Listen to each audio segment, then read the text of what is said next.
Bonjour à toutes et à tous et bienvenue dans cette nouvelle vidéo. Alors si vous n'avez pas vu ma story Instagram d'hier, vous devez déjà l'entendre là. Alors il n'y aura pas de retour de lecture là cette semaine, donc sur le deuxième tome des Enquêtes des Sœurs Brontë, Les Eaux du Diable. Donc comme je le disais dans ma story d'hier, qui est toujours là d'ailleurs, euh, j'ai perdu ma voix. Bon, là, ça va, je peux parler à peu près. Donc là, je me rends pas compte en tournant la vidéo, mais au montage, je montrerai le son pour que vous puissiez bien l'entendre. En tout cas, là, ça doit quand même s'entendre. J'ai pas la même voix que d'habitude, elle est bien diminuée. Dites-vous que hier, c'était 10 fois pire. Et donc hier, forcément, j'ai pas eu la force de tourner le retour de lecture parce que croyez-le ou non, même si le livre est déjà lu, même si la vidéo est déjà écrite, c'est très fatigant à faire. Et là, je me sens toujours pas la force de tourner un retour de lecture. Donc, je me suis dit que le bon compromis, c'est de faire un petit book-haul, de l'improvisation, de l'arrache la plus complète, vite fait. Le dernier book-haul et premier que j'ai fait, c'était il y a genre 2 mois, 2 bons mois. Euh, et en 2 mois, forcément, j'ai amassé quelques bouquins. Si vous ne me suivez pas sur Instagram, vous ne pouvez pas savoir lesquels. Si vous me suivez sur Instagram, normalement, vous savez déjà à peu près et que vous êtes assez assidu. Donc là, voilà. On va commencer. Je vais faire comme la dernière fois. Je vais commencer par tout ce qui est polar, thriller, roman noir, etc. Sauf pour le premier. Alors, La guerre des mondes de H.G. Wells, la dernière vidéo, c'est sur la machine à explorer le temps du même auteur. Je suis tombé sur La guerre des mondes à Emmaüs. Je l'ai chopé à 1,50 €. Alors, voilà, c'est le genre d'histoire que j'aime bien lire en poche. Et si vraiment j'aime bien, je vais essayer de choper une version vraiment classe, bien reliée, tout bien, une belle version à exposer en bibliothèque. C'est ça mon but. Mieux vaut faire comme ça parce que au lieu d'acheter la version classe qui coûte un bras avant, parce que si vous aimez pas l'histoire finalement, bah, ça va vous faire chier de le garder. Et donc voilà. C'est un classique, classico del classico. Donc j'espère que je vais parler assez clairement. Parce que hier déjà ma voix c'était vraiment pas ça. Là j'ai un mal de crâne pas possible, je suis fatigué. Donc je vais essayer de faire au mieux. Donc voilà. Voilà. La guerre des mondes. Je vais vous lire peut-être la couverture vite fait. Alors, La guerre des mondes s'est hissée depuis longtemps au rang de ces œuvres exceptionnelles, rares, écrites par des hommes dont on n'a même plus besoin de rappeler le nom. Voilà, l'Iliade, l'Odyssée, les Évangiles, qui ont transcendé leur origine littéraire pour devenir des mythes fondateurs, blablabla. Bon, vous voyez, vraiment, c'est un classique de chez classique. Genre, ça explique même pas l'histoire, ça explique genre, c'est un classique, ta gueule, lis-le. C'est ça que ça dit. Et donc voilà. Donc je pense ne pas forcément traîner à le lire dans les mois qui viennent. Ensuite, alors je ne saurais plus dire, voilà, ça c'est du Emmaüs, MJ Harlidge, Au feu les pompiers, il me semble que j'ai vu Séverine Lanté de Il est bien ce livre, en parler, en dire beaucoup de bien, là je l'ai vu, j'ai pas réfléchi, je l'ai pris, parce qu'après tout, Séverine a un avis sûr, et en général, je me jette sur les livres qu'elle valide, quand je sens que ça va être mon délire quand même, parce que bon, faut pas non plus déconner. Je sais pas, voilà, ma bibliothèque est assez chargée comme ça, faut que j'en achète une deuxième pour la mettre à côté. Enfin, je vais tout décaler, je me comprends. Vous verrez bien ce que ça donne quand je l'aurai fait. Enfin, Au feu les pompiers de MJ Harlidge. J'ai bien hâte de lire ça. Alors encore une fois, à chaque fois, n'hésitez pas à dire dans les commentaires si vous l'avez lu, si vous avez bien aimé, si vous n'avez pas aimé, etc. Alors, Jacques Expert Hortense. Alors, celui-là, je l'ai acheté parce que vous m'avez dit de l'acheter. Vous me l'avez vraiment conseillé. Euh, le dernier roman de Jacques Expert, Le Carnet des Rancunes, je l'ai vraiment détesté. Je ne l'ai pas aimé du tout. Mais vous avez été nombreux sur Instagram et même en commentaire à me dire laisse-lui une autre chance, il a écrit mieux. Du coup, je vous ai demandé, bah, c'est quoi son meilleur, dites-moi, et vous m'avez dit, la plupart des gens m'ont répondu vraiment presque à l'unanimité, pardon, Hortense. Donc je l'ai vu à Easy Cash, je sais plus pour combien. Bon, regardez, pour 1,99. Je me suis dit, vas-y, je vais tenter. En plus, voilà, il est vraiment pas gros, il fait 300 pages, 330. Donc ça va. Je lui laisse une ultime chance. C'est comme le Lisa Gardner finalement. Mais si vraiment ce qui est considéré comme son meilleur, je déteste tout autant que le Carnet des Rancunes, là c'est mort, j'abandonne cet auteur. Ça c'est clair et net. Un Jean-Christophe Granger, celui qui a écrit Les Rivières Pourpres. Donc la ligne noire à chaque fois à Izika, j'en vois toujours plein de Jean-Christophe Granger. J'hésite tout le temps à les prendre, mais franchement j'ai plus la place de trop stocker des livres. Donc là je suis obligé vraiment de sélectionner ce qui pour moi est vraiment les meilleurs, ce qui vaut le coup. Donc là j'ai pris la ligne noire qui me fait de l'œil depuis un bon moment. Donc à Izikage pour 2 balles, voilà. Donc il existe quelque part en Asie du Sud-Est, entre le tropique du Cancer et la ligne de l'équateur, une autre ligne, une ligne noire, jalonnée de corps et d'effroi. Donc j'ai entendu aucun avis dessus, à mon avis c'est parce qu'il date déjà d'un moment. Donc sur Bookstagram, j'en ai pas entendu parler. À part pour le dernier, Les Promises, qu'il a sorti, qui a été plutôt assez mitigé, j'ai pas beaucoup entendu d'avis sur cet auteur. Donc encore une fois, voilà, je suis très curieux, dites-moi si c'est bien, si vous l'avez lu, ou votre avis sur Jean-Christophe Granger en général. Alors je vais pas forcément traîner parce que j'ai très mal à la tête, je me sens vraiment pas encore trop bien. Un boucol, c'est tout ce que je me sens de faire pour le moment. Alors, j'ai chopé un des tomes de La Tour Sombre de Stephen King, là c'est La Clé des Vents. Alors je sais que c'est une série, La Tour Sombre. Je sais pas en combien de tomes. Je me suis dit, ça reste un Stephen King. Donc dans tous les cas, je vais le prendre. Je verrai bien si je trouve les autres tomes. Dans un futur lointain, je les lirai. On verra bien. Dites-moi si c'est bien. J'ai vu le film. Qui est sorti il y a quelques années, en 2016 ou un truc comme ça, La Tour Sombre. J'avais plutôt bien aimé, même si le film a fait un bide. Enfin, en tout cas, j'en ai entendu beaucoup de mal. Soit disant que c'était nul et tout. Arrivé là, moi, j'ai vu le film, j'ai bien kiffé. Donc voilà. Un Bernard Minier, le bord de l'abîme, aime le bord de l'abîme. Donc Bernard Minier, c'est toujours bon, ça fait toujours plaisir. On aime Bernard Minier. D'ailleurs, il faut que je me mette à lire Lucia, je ne sais pas quand. Il faut que j'attaque tout ça. J'ai pas assez de temps. Mais là, ça va être les vacances d'été. Mais enfin, j'ai déjà ma palle de juillet de prête. Vous allez voir le sacré morceau que je me réserve. Je ferai une vidéo pour la semaine prochaine, vous verrez. Le bord de l'abîme, en tout cas, qui est là, qui attend, qui rejoint ma palle, qui est déjà gigantesque. Ensuite, un petit Franck Tillier que j'ai vu la semaine dernière d'ailleurs, Lucas.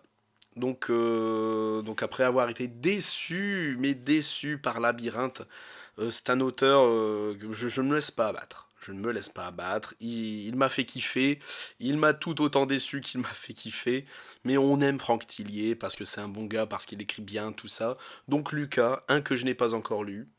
Donc on verra. Il m'a pour un poche, j'ai trouvé un peu cher là, à 3,99. Ça m'a un peu arraché le cul, mais en fait, là en ce moment, je me suis dit, je vais me donner des objectifs clairs, histoire de pas m'éparpiller. En ce moment, quand je vois un Franck Tillier que je n'ai pas, sans réfléchir, je l'achète. Et le reste, on verra plus tard. Donc en ce moment, à moins vraiment que je tombe sur des pépites, je me focus sur du Franck Tillier. Voilà. Donc je sais plus si je vous l'ai montré dans mon dernier book haul, mais le territoire d'Olivier Norek. Franchement, je sais plus si je vous l'ai montré. Olivier Norek, voilà, je l'ai pas encore lu. Je suis en train de les amasser tout doucement, comme les Franck Tillier. Je prends les poches. Et si j'aime bien, je prendrai les grands formats pour faire une belle bibliothèque avec tous mes Tillier en grand format, tous mes Norek en grand format pour me la péter un peu. Histoire, les poches, c'est bien à lire. Voilà, quand tu voyages et tout, ça prend pas de place. Mais moi, dans une belle bibliothèque en démonstration, idéalement, dans mon idéal personnel, j'aime bien avoir des grands formats, même si ça coûte plus cher. Donc je reviens sur du Tillier, La Chambre des Morts, encore une fois, je sais pas si je vous l'avais montré, 3,99 à Easy Cash, ça m'a un peu arraché le cul pour un poche en occasion. Voilà, ça fait toujours plaisir. Avec un autre Tillier qui suit, Charcot. Celui-là, je sais que je ne l'ai pas montré parce que je l'ai acheté il y a pas longtemps. Donc voilà. Donc je suis en train d'amasser les Tilliers et puis on aime. Puis si vous les avez lus, vous allez être gentil et me dire si c'est bien dans les commentaires. Si c'est mieux que Labyrinthe, parce que s'il vous plaît, faites que ce soit mieux que Labyrinthe. J'ai pas aimé. Du tout. Alors celui-là, Celui-là, je l'ai vu dans une boîte à livres. Alors, c'est les éditions. Alors, c'est les livres estampillés Le Monde, le journal. Le Monde, on voit ma lumière dans le reflet du truc. Le journal Le Monde a sorti les livres, a ressorti les Maigret. Donc là, en fait, en boîte à livres, je suis tombé sur la première enquête de Maigret. En tout cas, c'est marqué là. Et je me suis dit, quitte à lire des Maigret, en plus, regardez, il est vraiment comme neuf, quoi. Il est vraiment nickel. Comme s'il sortait du marchand de journaux. Et je me suis dit, bon, bah, c'est le tout premier. Ça aurait été un des tomes au beau milieu de la série. Bon, je me suis dit, j'aurais pas pris. Mais là, c'est le tout premier. Du coup, je me suis dit, bon, je vais pouvoir commencer les Maigret avec ça, avec celui-là, et ça ira très bien. Mon mal de tête s'amplifie de seconde en seconde à force de continuer de parler. Alors, c'est quand? C'est il y a une semaine, peut-être deux, non pas une semaine, au moins 15 jours. J'allais au centre culturel de Leclerc parce qu'après tout, on aime les livres, et il y avait un auteur en dédicace. Donc en général, les auteurs en dédicace au centre culturel à Leclerc, voilà, ils sont là, ils sont tout seuls. En général, c'est de l'auto-édition. En tout cas, dans le Leclerc où je vais, les trois quarts du temps, les auteurs qui sont là, c'est de l'auto-édition ou des maisons d'édition qui sortent des trucs pas ouf. Mais là, le mec m'a alpagué et m'a dit ouais, vous cherchez du policier. En fait, j'étais en train de regarder j'étais au rayon roman policier, comment ça m'a alpagué en mode monsieur, je vois que vous que vous regardez les romans policiers, j'en ai un pour vous à vous proposer si vous voulez. On aurait dit Pierre Bellemare, le gars. Et il m'a un peu fait marrer. Du coup, je me suis dit, vas-y, j'ai dit, j'arrive, je finis ce que je fais, j'arrive. Oula, ma chaise vient de claquer. Ça fait peur.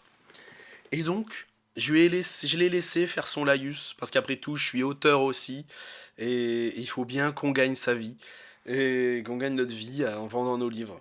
Et bah finalement, j'en ai pris un. Je lui ai pas pris les deux parce que j'ai pas argent illimité, mais alors si vous connaissez, voilà. C'est Abîme, et il s'appelle Didier Paris, donc Paris comme la ville, je sais pas si ça se dit Paris ou Paris, je crois que c'est Paris, suivi de Johnny est mort, donc une petite nouvelle en bonus à la fin. Et donc voilà, donc c'est aux éditions Complicité. Donc ce monsieur est un auteur je vais dire d'un certain âge. Bon, il a passé 50 ans, ça se voit. Je juge les gens sur leur apparence. Mais enfin bon, ce que je voulais dire, c'est qu'en fait c'est un auteur vraiment sur le tard. Il vient de sortir ses deux romans, ça fait très peu de temps qu'il écrit. Donc voilà, de toute façon c'est lui-même qui me l'a dit, il me dit je suis un auteur sur le tard. Et donc voilà, donc je vais vous lire la quatrième de couverture, je vais prendre le temps, donc ça fait un peu ça, donc prenez patience, passez les 30 prochaines secondes si vous vous en foutez. Enfin, c'est toujours l'occasion de découvrir peut-être un futur bon auteur. Alors nous sommes au regret de vous indiquer que votre manuscrit ne correspond pas à notre ligne éditoriale. Qui est cet écrivain raté, Boris qui multiplie les échecs et qui navigue entre réalité et fiction, entre cinéma de Hitchcock et roman noir? Trouve l'inspiration dans l'action, lui conseille son ami Yasmine. L'action, pour un auteur de roman noir, un crime.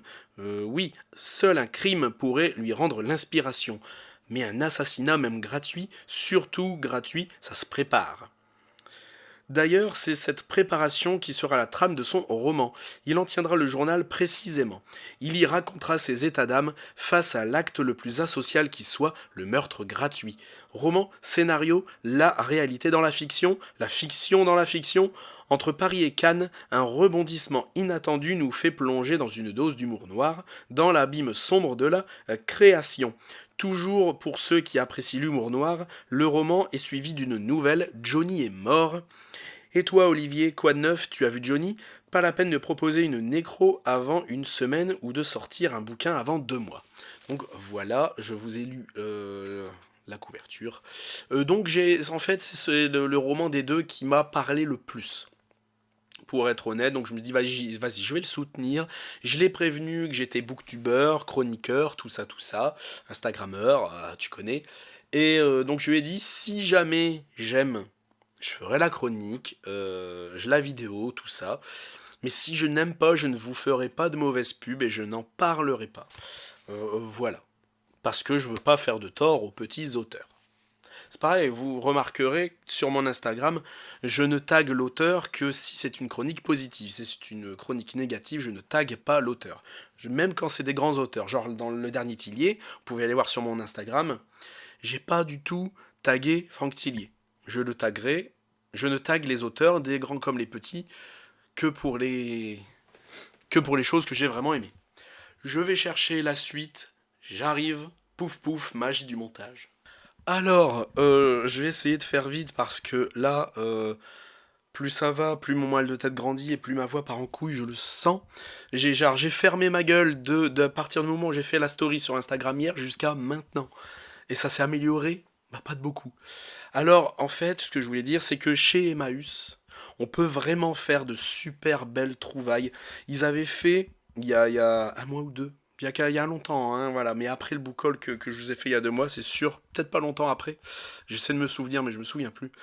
En fait, quand on entrait, sur la droite, il y avait genre une super promo, des réductions sur les réductions, voilà, à propos de bouquins. Et je suis tombé sur un filon de Stephen King, Les Enfants, j'ai craqué, j'ai tout pris. J'ai tout pris. Voilà. J'ai pris tous ceux qu'il y avait dans ce genre-là.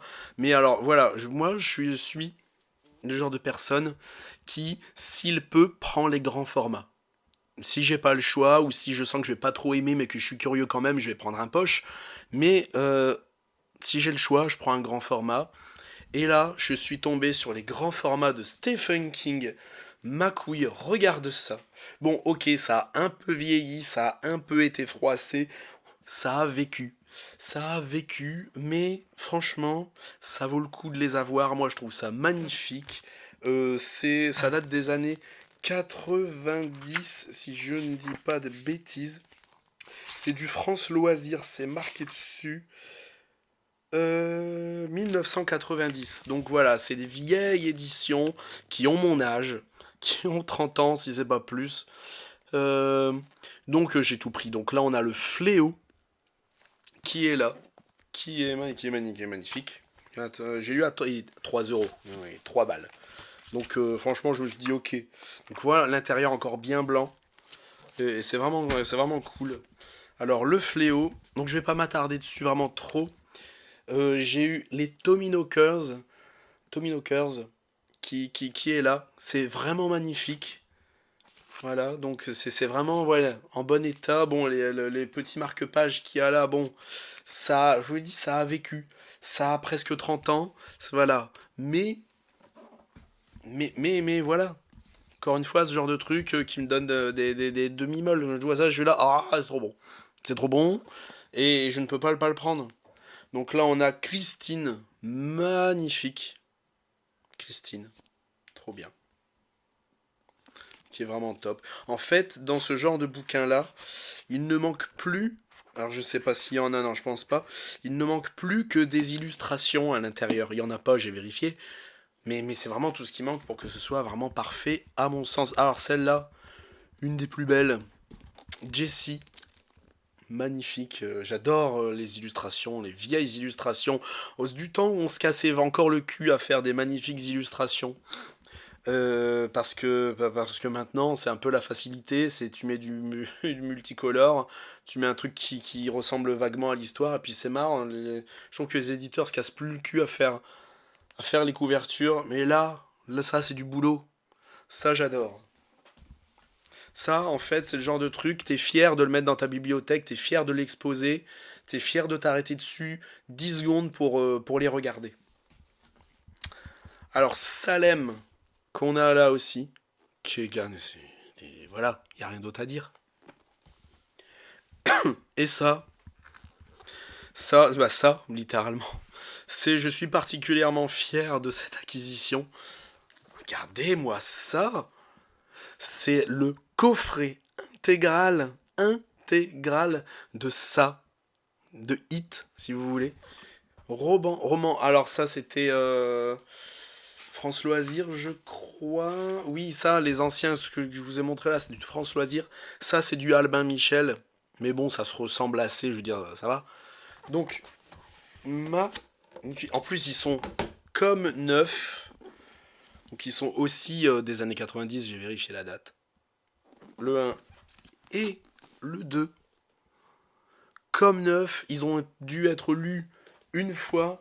Et puis après, ils ont été rangés, pas bougés. Alors, je ne sais pas quel est le fou ou la folle qui l'a revendu à Emmaüs. Mais en tout cas, je les remercie de l'avoir revendu parce que maintenant c'est à moi. Et donc voilà, on va vite passer à la suite. Pouf pouf, magie du montage. On va encore rester dans le thème du policier. Là, je vais vous montrer mes achats Vinted. Parce que je suis toujours, comme je le dis à chaque fois, à la recherche des versions des Agatha Christie, des versions France Loisirs. Donc ceux que vous pouvez voir là, les doubles ou les triples là. Parce que je trouve les couvertures vraiment très belles. C'est des photos. Voilà, après, voilà, c'est des photos. Mais vraiment des belles photos qui sont vraiment... qui correspondent aux histoires et non mais je trouve ça classe, je trouve ça magnifique, je trouve ça trop bien. Ça fait accessible mais ça fait classe à la fois, dans une bibliothèque ça claque, en tout cas je trouve ça stylé. Alors j'ai eu les 7 cadrans et le crime est notre affaire, donc voilà je vous laisse regarder un peu la couverture, moi je trouve ça trop bien. Bon il n'y en a pas derrière, voilà c'est juste là, la tranche, là et la tranche, comme ça je vous laisse quelques secondes. Ensuite, celui-là, Passager pour Francfort, est 5h25. Voilà. Qui est très, très classe. Bon, il y en a certains qui sont un peu moins en bon état que d'autres, mais globalement, c'est très bon état. Une poignée de sel et le Major parlait trop. Voilà, je veux dire, à un moment, il n'y a juste pas de mots. Je trouve ça trop cool. Ça correspond bien à l'époque, en fait. Ça trahit pas l'esprit d'Agatha Christie. Témoin muet et la dernière énigme. Donc c'est toujours des doubles. Des fois il y a des triples, mais quand c'est des histoires plus courtes. Mais généralement, celui-là est très épais par rapport à cette édition-là. Voilà, c'est vraiment un des... Oula, j'avais pas vu ça. C'est vraiment... Il fait partie vraiment des plus épais de l'édition. Hein. Le crime de l'Orient Express est drame en 3 actes. Voilà, je le trouve vraiment très, très cool. Et le dernier, un cadavre dans la bibliothèque et à l'hôtel Bertram, qui est là. Voilà pour mes acquisitions Agatha Christie Vinted, je reviens. Alors celui-là, je ne sais pas si je vous l'avais montré, mais je suis particulièrement fier de l'avoir chopé. C'est la version, c'est une édition illustrée, voilà, collector de Da Vinci Code. Alors voilà, je suis très fan de Dan Brown. N'en déplaise à ceux qui disent que les films sont à chier, moi je les trouve très bien. Alors il faut savoir, je pense que je vais faire une vidéo dessus, mais j'ai fait ça pour moi. J'ai lu le livre Da Vinci Code et juste après j'ai regardé le film avec Tom Hanks, voilà. Et en fait, il se révèle que c'est vraiment à 90% fidèle au livre. Il y a quelques petites choses qui manquent, il y a quelques scènes qui manquent, parce que sinon le film il durerait trop longtemps, il a fallu faire des choix, c'est comme pour les Harry Potter. Mais tout ce que vous voyez dans le film, c'est vraiment, vraiment fidèle à ce qu'il y a dans le livre. Vous pouvez regarder le film, c'est comme si vous aviez lu le livre. Vraiment. Et donc, c'est vraiment, voilà, il est comasse quand même. Vous pouvez le trouver dans les Emmaüs, enfin voilà, je sais que dans les Emmaüs qu'il y a près de chez moi, il y en a encore un. Donc voilà, je vous le montre vite fait. Moi je trouve ça trop bien. Je ne sais pas s'il y en a pour les autres, genre Angers Démon ou quoi, dites-le dans les commentaires, ça m'intéresse beaucoup. Je ne suis pas encore allé me renseigner par moi-même, mais voilà. Il y a des choses quand même, quand on est fan, c'est toujours cool. Voilà, c'est vraiment l'édition illustrée, avec tout le temps des tableaux, tout le temps des plans. À chaque fois que ça parle d'une œuvre, il y a l'œuvre juste en dessous. À chaque fois. Donc c'est vraiment... faut se poser dans son canapé, vous mettez un coussin, la coudoir du fauteuil, vous vous étalez avec. Voilà. On lit pas ça dans le train, si tu veux. Mais enfin voilà, je sais pas si à la fin il y a d'autres trucs. Non, c'est pareil. C'est pareil. Donc voilà, c'est une de mes pièces préférées. deux romans maintenant. Alors, un petit Giacometti Raven, Apocalypse. Alors, le dernier Giacometti Raven 669 m'a complètement vacciné de leur série. Je sais plus, le truc du mal, enfin la série qui se termine là, par 669. Enfin, je pense qu'il va y avoir une suite encore. Où il y a Résurrection, enfin les trucs des reliques du mal, je sais pas quoi là. Je sais plus le titre, j'ai déjà oublié. Enfin, cette série-là, je l'abandonne. Je n'aime pas les personnages, je n'aime pas aimer l'histoire. Ça, c'est pas assez bien renseigné sur l'ésotérisme, sur le démon, enfin sur Satan, enfin c'est vraiment n'importe quoi. Mais par contre, je vais leur donner une chance sur leurs autres romans, sur les one-shots qu'ils ont fait. Je ne vais pas les abandonner. Et donc, ma sœur a vu passer, je ne sais plus où, un Easy Cash à un moment où j'étais pas là. Elle m'envoie ça, me dit ça t'intéresse. Je lui dis bah oui, vas-y, ça m'intéresse. Ça reste un Giacometti Raven, ça reste quelque chose de bien documenté dans l'histoire quand même. C'est des historiens quand même, mais ils ont bien prouvé avec leur dernier roman que c'était pas des religieux. C'est peu de le dire. Et je suis très content d'être tombé dessus. Intégrale Feu et Sang, les origines du trône de fer aux éditions Pygmalion de George R. R. Martin. Donc l'intégrale de Feu et Sang, avant le trône de fer, tout ce qui s'est passé. Ça a l'air d'être illustré, il y a l'air d'avoir des petits dessins. Voilà, regardez, il y a des choses qui se passent quand même. Voilà, attendez, voilà, il y a des choses qui se passent là-dessus. C'est vraiment cool. Voilà, il y a des choses qui se passent. Donc je vous présente pas ça, c'est juste pour vous dire que je l'ai, que c'est très cool. Ça marque 300 ans avant les événements du trône de fer. Feu et sang raconte l'unification des 7 royaumes. Voilà. Alors autant vous dire que à 9,99, j'ai sauté dessus. Là, ça va être les derniers. Parce que là, j'en peux plus, pour être honnête. Je pensais pas que ça allait me fatiguer autant. Pourtant, faire un boucol, voilà, c'est pas la mer à boire, mais croyez-moi, je sais pas si ça se voit, mais là, j'ai un mal de tête, pas permis. Je commence à sentir que ma voix part en couille encore plus qu'en début de vidéo. Donc voilà. Alors, dans une boîte à livres, il y a quelques semaines de ça, je retrouvais une amie, d'ailleurs, cette amie qui a dessiné le symbole de Dirty Work, si jamais ça t'intéresse. Mon roman policier, Funeste Avidité, lien dans la description. C'est un polar, voilà, qui se passe en Angleterre, fin 19e siècle. Les chroniques, d'ailleurs, il y a eu la vidéo de mes lectures de l'horreur, sa dernière update numéro 6, elle revient sur Dirty Work à partir de 8 minutes 20. Elle dit que c'est aussi bon qu'un Agatha Christie, je l'en remercie. Et donc, généralement, on me compare, on écrit à un Agatha Christie, c'est pas moi qui le dis. Hein, voilà. Et donc finalement j'étais avec donc ma pote, une pote, qui m'a fait une petite illustration. Et donc on se retrouvait au Columbus, voilà, pour prendre un petit smoothie, parce qu'après tout, voilà, on est comme ça. Et donc il y a une boîte à livres juste en face du Columbus, et donc j'y vais. Et qu'est-ce que j'ai trouvé? Quel est le fou qui a laissé une chose pareille dans une boîte à livres? L'Atlas illustré de Tolkien, de David Day, de édition Hachette Heroes. Donc il est vraiment comme neuf, le machin, il n'y a pas une rayure. Voilà, c'est cette couverture un petit peu, vous voyez, en cuir, qui font penser à du cuir. Voilà, c'est épais, ça a une couleur différente à chaque fois. Regardez ça. Regardez ça. J'ai vu ça, j'étais fou, je me suis demandé si c'était pas une blague. Je sortais du sport en plus, je sortais de Basic Fit, je l'ai retrouvé juste après le sport.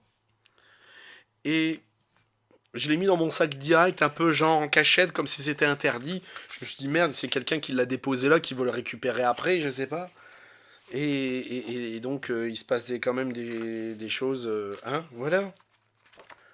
C'était beaucoup trop beau pour être vrai, pour ça je l'ai planqué dans mon sac, je me suis dit merde, le propriétaire il va revenir, il va vouloir le reprendre, je sais pas, il va se dire j'ai peut-être fait une connerie, je sais pas, est-ce que c'est un papy qui l'a mis là, une mamie, une maman qui sait pas, qui connaissait pas la valeur du truc, je ne sais pas. En tout cas, je me suis pas fait prier pour le prendre. Raymond E. Fest, Magicien, la guerre de la faille, tome 1. C'est énorme. C'est un énorme bébé, c'est une brique, un pavé. Et c'est magnifique. Évidemment, je connais cette histoire. C'est une édition là, collector, c'est marqué là. Ça brille de mille feux à la lumière. C'est vraiment très très bien. C'est l'histoire de Pug ou de Pug, l'orphelin. Voilà, donc en fait, c'est une série que j'ai en poche. Là, et je ne m'attendais pas à le voir en édition collector de la mort qui tue. Donc si je peux choper les autres, je ne vais pas me gêner. Et donc voilà, c'est illustré, c'est des bouquins qu'on aime parce que c'est illustré. Bon, après, c'est écrit petit, hein. Faut s'accrocher, c'est un défi. C'est clairement un défi, mais on aime ce genre de défi. Parce que voilà, c'est le genre de choses qu'on expose dans sa bibliothèque. Tiens, attends, je vais peut-être vous montrer. Est-ce qu'il y a des choses? Oui, il y a des choses à voir là, regardez. Voilà, c'est ça l'envers du décor. 5 euros, je l'ai eu. Franchement, se fout pas de ma gueule, hein. Alors ça, je l'ai chopé à Easy Cash pour 10 balles, 9,99. La légende Dragon Quest Création Univers Décryptage. Donc voilà, de sœur d'édition. Moi qui suis vraiment fan de Dragon Quest, j'adore cet univers-là.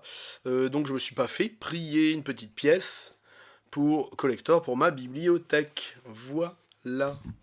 Et le meilleur pour la fin, je me demande pourquoi je ne vous l'ai pas montré dans mon book haul précédent.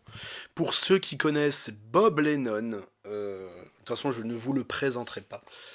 J'ai la forteresse du Chaudron Noir, je fais partie des généreux donateurs qui ont donné plus de 50 euros et qui donc ont reçu une édition collector de la mort qui tue les aventures du Pyro-Barbare et de Billy dans la forteresse du Chaudron Noir, et vous êtes Billy. Voilà. Je ne vous le présente pas. Donc Bob Lennon est un YouTuber gaming. Donc tapez son nom sur YouTube, vous tomberez sur sa chaîne. Ce mec est taré, littéralement. Donc voilà, en fait, vous voyez, ces genres de livres, c'est littéralement le livre dont vous êtes le héros. Vous voyez, ces livres-là à l'ancienne, avec les années 90, vous prenez un crayon de bois, une gomme, un dé, et vous êtes parti. Et donc il a fait revivre ce genre de livres-là, d'histoire, en mieux, en classe, avec vraiment une histoire travaillée à sa sauce, avec tout ce qu'on peut retrouver de Bob Lennonesque, parce qu'il faut connaître le personnage, voilà. Et je ne l'ai pas encore fait, malheureux que je suis. Voilà, donc c'était tout pour ce petit book haul. Je suis désolé, je ne suis pas en état. Ça a été déjà une épreuve monumentale pour moi de tourner cette vidéo. Ça fait pour la millième fois que je le dis, mais j'ai un mal de crâne, pas possible, je suis fatigué. J'ai la voix qui part en couille. Donc voilà, merci à tous d'avoir regardé la vidéo jusqu'au bout. J'ai fait ça pour patienter. Je me suis senti un petit regain d'énergie. Je me suis dit, c'est le moment, on va bouger le bureau pour le mettre en fond bibliothèque. On va sortir les bouquins que je vous ai pas encore montrés. Et on va faire ça pour patienter. Pour ceux qui ont appris à me connaître à travers cette vidéo-là, abonnez-vous à la chaîne, n'hésitez pas à la partager. Enfin, si vous voulez pas trop me montrer, quand je suis en PLS, vous pouvez ne pas la partager. Parce que je me suis déjà montré sous des meilleurs jours. N'hésitez pas à vous intéresser à mon roman policier, je vous en ai parlé tout à l'heure, lien dans la description, mon Instagram, mon Babelio, tout ça, tu connais, abonne-toi à la chaîne. Et à la prochaine chez Alistair, je l'espère dans le courant de la semaine prochaine quand ça ira mieux, pour 2 retours de lecture à la suite, parce que j'ai commencé à lire la deuxième partie des nouvelles de Respirer le Noir. Tu peux aller voir déjà la première partie, c'est déjà dans mes vidéos. Merci à tous et à la prochaine chez Alistair.